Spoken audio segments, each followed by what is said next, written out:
ধর্ম অবমাননার অভিযোগে দায়ের করা মামলায় আটক বাউল শিল্পী আবুল সরকার সোমবার ১৩ এপ্রিল সকালে গাজীপুরের কাশিমপুর হাই সিকিউরিটি কেন্দ্রীয় কারাগার থেকে জামিনে মুক্তি পেয়েছেন। জামিনের কাগজ যাচাই শেষে অন্য কোনো মামলা না থাকায় তাকে ছেড়ে দেওয়া হয় বলে জানিয়েছেন কারা কর্তৃপক্ষ। অসুস্থ থাকায় মুক্তির পর সাংবাদিকদের সঙ্গে কথা বলেননি তিনি। এর আগে ৫ এপ্রিল গ্রেফতার হয়ে কারাগারে যান তিনি।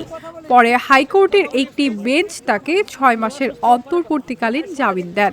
গত বছর নভেম্বর মাসে মানিকগঞ্জের এক পালাগানের আসরে ধর্ম অবমাননার অভিযোগ ওঠার পর বিষয়টি নিয়ে ব্যাপক সমালোচনা সৃষ্টি হয় এবং পরবর্তীতে তাকে আটক করা হয়।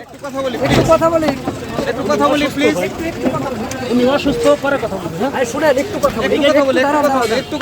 কথা বলি।